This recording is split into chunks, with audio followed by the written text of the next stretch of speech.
Welcome to the KZGN News. Today we'll bring you news about Congressman McCarthy's local visit yesterday, a manhunt update from the Sheriff's Office, school district startup news, emergency preparedness, gas prices, and much more. From the Rademacher Hills to Bee Mountain and the mighty Sierras, Ridgecrest to Inyokern and China Lake, this is your news for the Indian Wells Valley with the KZGN News crew.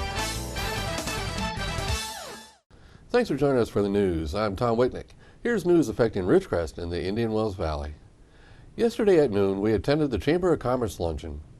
Congressman Kevin McCarthy was the guest speaker. The room was full to capacity. There were even people that wanted to attend but had no reservation and had to be turned away as there was no available room for them. I guess at least 100 people turned out for this luncheon. Congressman McCarthy is the House Majority Leader and our representative to Congress. He gave a speech on a number of topics. They included Iran nuclear agreement, the upcoming presidential elections, water issues, news about the China Lake Naval Base, and much more. I had a chance to interview Kevin after the lunch, so stay with us for a complete interview right after tonight's news. Tonight's Ridgecrest Talk program will be devoted to Kevin's speech and our interview. For this news segment, here's just one kind of interesting thing he talked about. He gave a history of the painting done by a German of Washington crossing the Delaware River during the American Revolution. You know, the one that shows Washington standing in a rowboat as they are crossing the river? This was very interesting and included facts I didn't know. So watch this video. And as I go around the country, you know, it's easy to be angry. But you know, a lot of you have been in my office where I have my Lincoln and my Reagan. You know why I have Lincoln and Reagan in my office? And I have this artist that paints these for me, a guy's named Henry. He's pretty well known artist. And in my conference room, I have that Washington crossing the Delaware. Do you know why I put Washington crossing Delaware in the conference room? We do a lot of work there. But you all know the picture, right? Where Washington's standing up in the rowboat. Do you know the history of who painted it and why? The original hangs in New York. This is a Duke, whatever. And it was painted by a German artist. He was an immigrant who lived in America for 10 years. So he wasn't there the night of 1776 on Christmas, watching us cross the Delaware and surprise the Hessians, our first big Duke revolution. So he wasn't there, but he wanted to paint it in his mind, right? So they criticized him because the Delaware looked like the Rhine, but he's German. Now in this picture, most people just focus on George Washington. He's standing up, right? He wouldn't have been standing up in the rowboat that night. But it looked like he had never lost a battle. Well, he hadn't won one. But do you know there's 13 people in the picture? Why 13? Yeah. But you only see 12 faces. And next time you see the picture, I want you to look at the people that are in the boat. Because this was his mind of what he saw America. The second person who's rowing wearing a beret, he's Scottish. The person right across from him in the green jacket is African American. Then you come down a little ways and the red jacket is a woman. And in the very back, a Native American. I think probably all were not in the boat that night. But he depicted America as a melting pot. The other thing, they were all rowing in the same direction.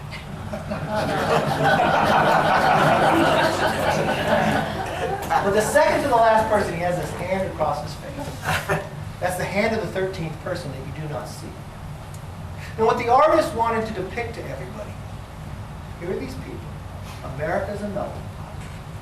They risked everything for liberty and freedom, not only for themselves, but for you, having never won before. Here's a hand. Will you get in the boat and join me? And I put that at my conference, the idea that's where we do a lot of our work, so we don't forget what we're rowing to or where we're rowing to get to. And that we're willing to risk that others have risked before. But then when you come into the office and you see Lincoln and Reagan, my two favorite presidents. And Lincoln's in black and white because of what was happening in the country during that time. But I'll tell you, I spent a lot of time in the office. And late at night, I was a little crazy. I always wondered, what would these two men tell us today? Right? I'll give you this advice. Lincoln would tell us, believe in the exceptionalism of this country. That we're different than any other country before us. And don't be afraid of it. Embrace that. And the reason why I think Lincoln would say that is the Gettysburg Address.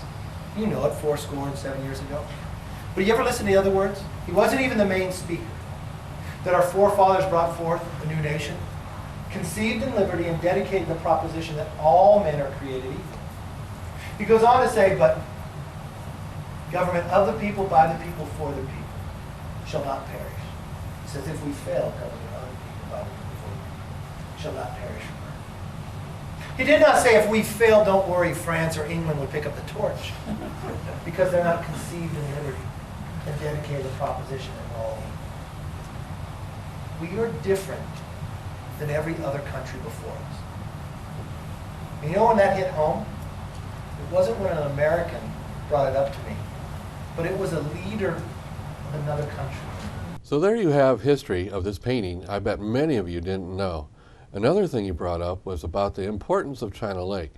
One very positive piece of information he stated was that China Lake was hiring. Not only are they going to fill all the positions being vacated by retirees, they are hiring 400 new engineers, scientists, and contract professionals. So we can expect to see a strong continuation of work done at China Lake. I'm very excited that we have the Admiral here, and I'll be the first to tell you, I think he's the finest we've ever had.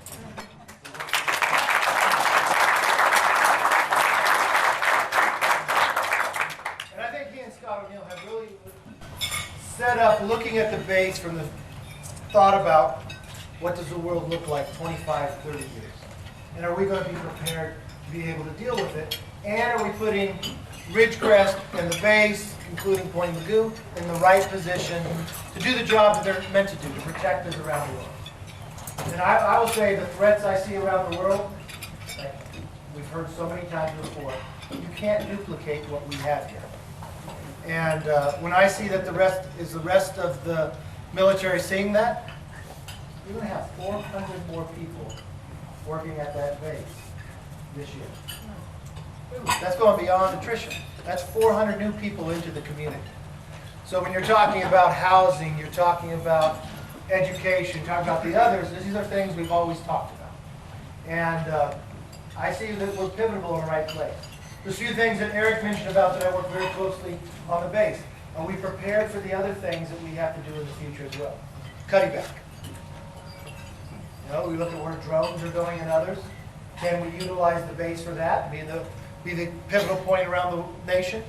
The answer is yes, we got that done. Locality pay we have fought for how long? We are at our furthest point we've ever been. But if we're able to get that all the way through, it's a 13% raise.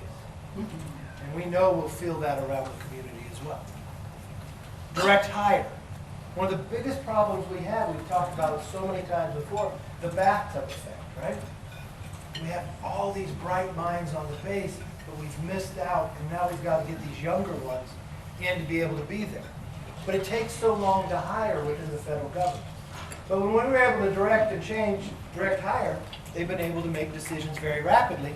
So when you offer something to somebody, they can take it. When you're trying to get an engineer and others, there's a lot of places they can go. And you tell them, I'll have a job for you in like 3 months, you got to apply for yourself, and maybe you'll be able to get it. It doesn't work. Because we want to get the right people here for the community to be able to grow. And I see a big change right there. That's going to make a fundamental difference. Stay with us tonight, right after the news. Ridgecrest Talk will be a full half hour with Kevin discussing many very important topics of what's going on in Washington right now. He even has a comment about candidate Trump.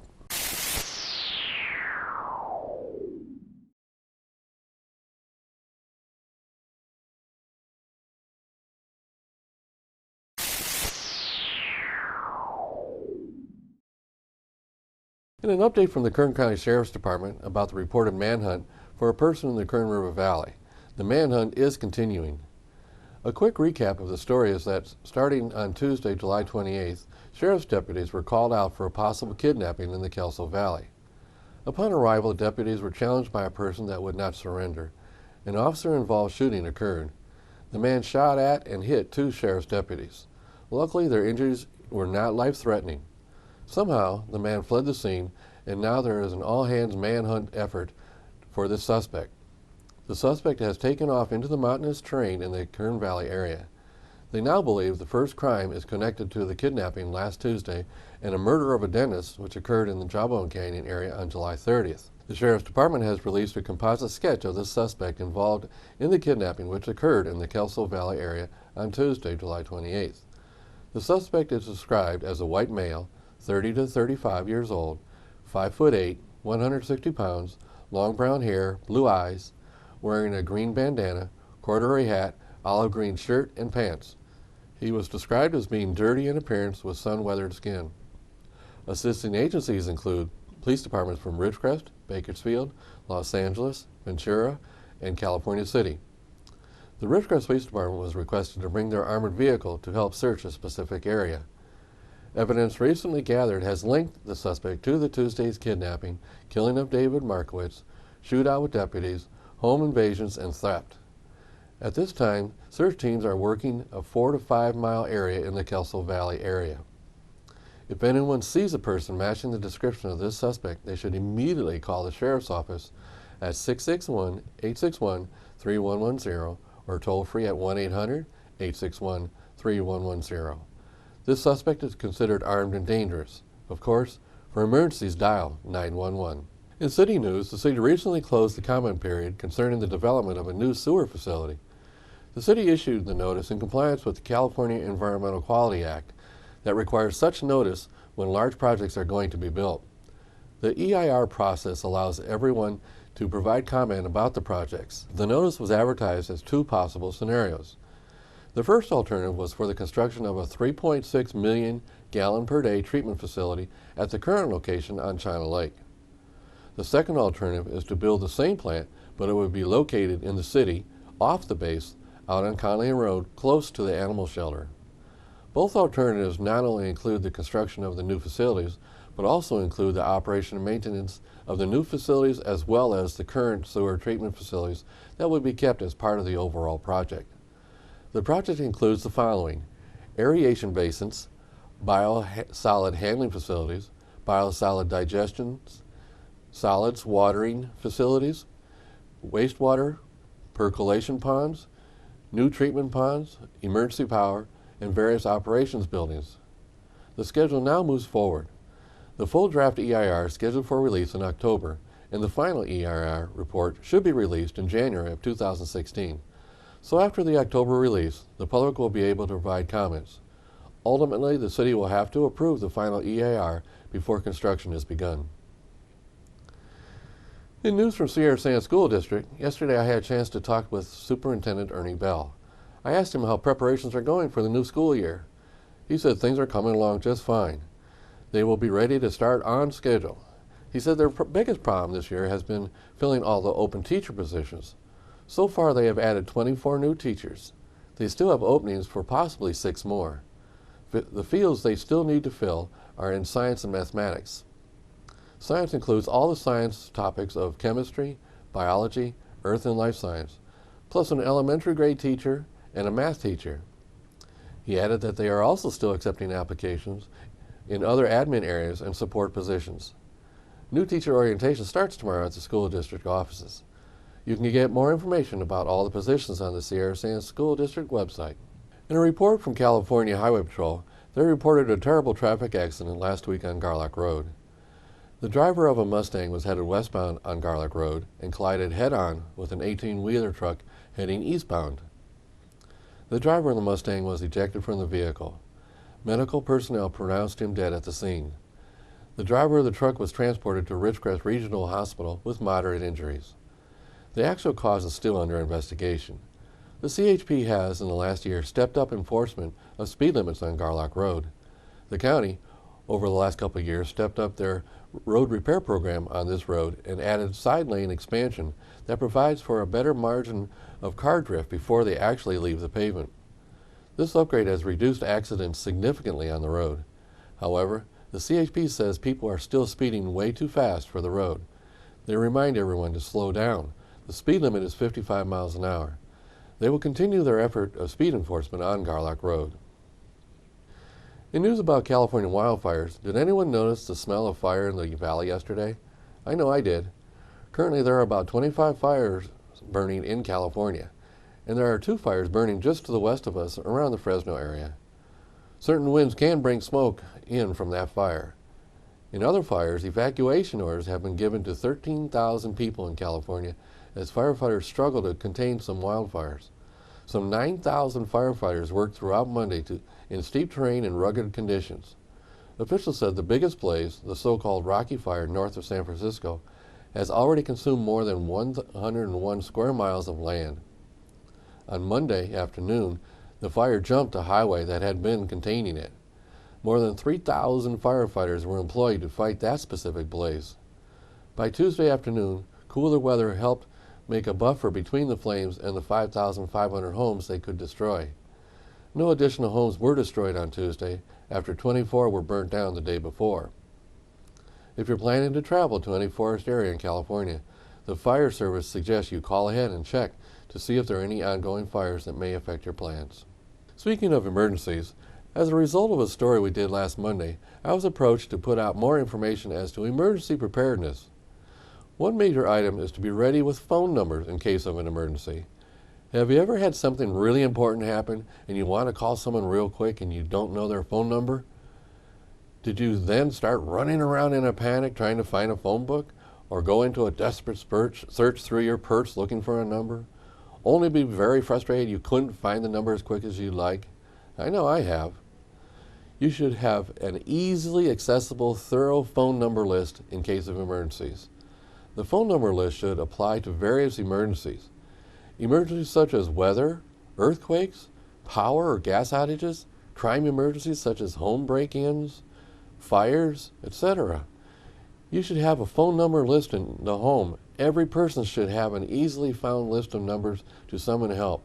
All phone number lists should include the following numbers: fire, police, sheriff, gas company, power company, nearest relative, work phone numbers for adults, phone numbers for a neighbor or neighbors, school numbers for your kids' schools, family doctor.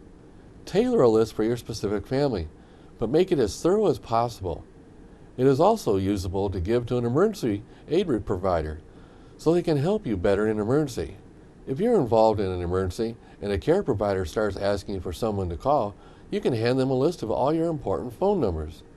You should have all these numbers available without access to electronic means like internet or computers. When you need help in an emergency, is not the time to try and look up phone numbers. Have them available for easy access. Now, in KZGN continuous effort to provide news and information on our local gas prices, here are today's gas prices. Well, in last Monday's report, I noticed that prices were not going down but steady. Right now, the whole area we monitor is having slight up and down changes. Some are even changing weird. While their low price went down slightly, their high price went up slightly too. As of this morning, Ridgecrest is ranging from $3.63 to $4.39, Lancaster from $3.69 to $4.13, the Ellicott Valley area $3.69 to $3.89, and the Bishop area $3.85 to $3.99. We now have 5 stations coming in at the $3.63 figure and one more at $3.69. So Ridgecrest is remaining steady and still remains cheaper for gas than the rest of the area we monitor. Tune in with us Mondays, Wednesdays, and Fridays for updates. We at KZGN always suggest you shop locally to support our local economy. Remember, when you pay any sales tax out of town, you're helping those cities pave their streets instead of here. Stay tuned for weather and sports when we come back.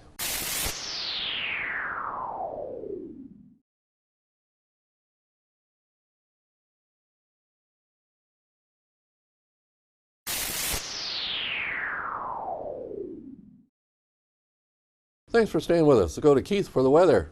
Thank you, Tom. From the National Weather Service, a slight risk of severe thunderstorms across portions of southern plains and lower Mississippi Valley from northeastern Oklahoma and extreme southeastern Kansas to southwestern Missouri and northwestern Arkansas. There is also a risk of more isolated strong to severe storms surrounding the area as well as across the northern plains, Intermountain West, and northern New England. Temperatures across the nation: Carolinas came in at 82, Georgia 86, Colorado 77, New Mexico 74, Arizona 94, and Los Angeles at 71.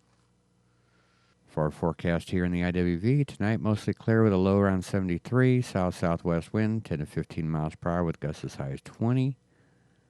Thursday will be mostly sunny and hot with a high near 105, south-southwest wind 5 to 10 miles per hour. Thursday night, mostly cloudy with a low around 75, south-southwest wind, 10 to 15 miles per hour. Friday, mostly sunny with a high near 99, southwest wind, 10 to 15 miles per hour. Friday night, mostly clear with a low around 68, west-southwest wind, 15 miles per hour with gusts as high as 20. And on Saturday, sunny with a high near 97, west-southwest wind, 5 to 10 miles per hour. And that is your local forecast. Now back to Tom and the rest of your KZGN News.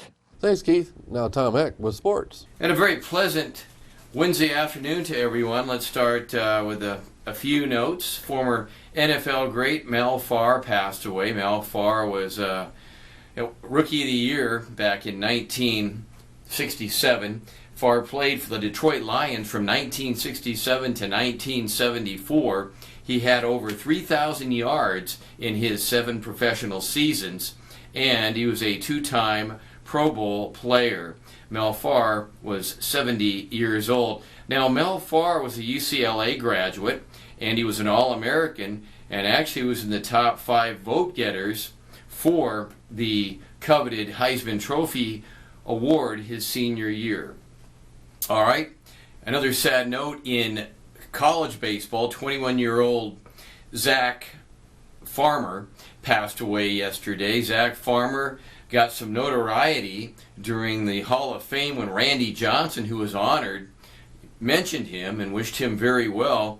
He was 6-4 for Ohio State, one of their better pitchers in 10 games, and had a very good ERA of just over 3. He passed away at 21 due to leukemia. So Ohio State has lost a very good baseball pitcher, and their statement was, even a better person.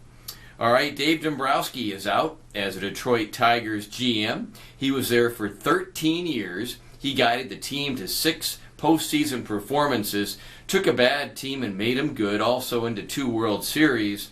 This year, though, he took a lot of heat after he traded Jonas Cepedas and also David Price. Now, really, they got not much out of that deal. I'd have to think, though, they had some backing from management and ownership. I don't think he made that decision alone. The Tigers, although they are not in contention right now, have done very well the last couple years. So it's kind of the way it is in baseball. What have you done for me lately? Speaking of lately, the Dodgers lose in Philadelphia on Tuesday. Same 2 teams playing tonight in Philadelphia. The Dodgers now 14 games over 500. They have a 2-game lead on the Giants. The Giants just won't go away. They're hanging around right now and actually playing a lot better, trying to be consistent.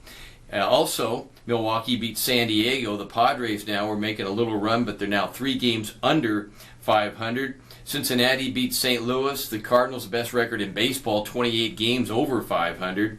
San Francisco, with their win over Atlanta, moves to 2 games within the Dodgers, as we just mentioned. The New York Mets, they win again. They're hot. They have a 1-game lead now in the National League East over Washington. Washington did win tonight. They beat Arizona 5-4 in the nation's capital. Kansas City, 21 games over 500. Their best record since 1989 at this point of August. Salvador Perez drove in 3 RBIs, had a home run to beat Detroit 5-1. New York wins again. They now are 15 games over 500. They beat a very, very struggling Boston Red Sox team. The Red Sox now 13 games under 500. Toronto wins again. They beat the Twins. Toronto, Troy Tulowitzki hit a home run. They just picked him up from Colorado.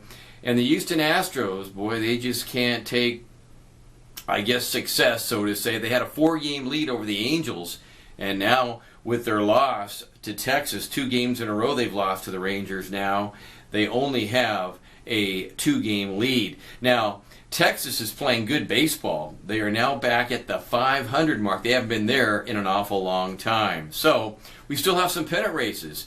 It's pretty interesting, I think, and it's going to go down probably into September. Only 2 months left of baseball, and then we've got high school football coming up. We'll talk more about Burroughs in the next few weeks. Burroughs open up the 28th on a Friday night. They'll play at home against Palmdale. That's your sports for this Wednesday night. For KZGN, I'm Tom Heck. So that's the news for today. All of us at KZGN-TV know you have a choice in what you watch for news.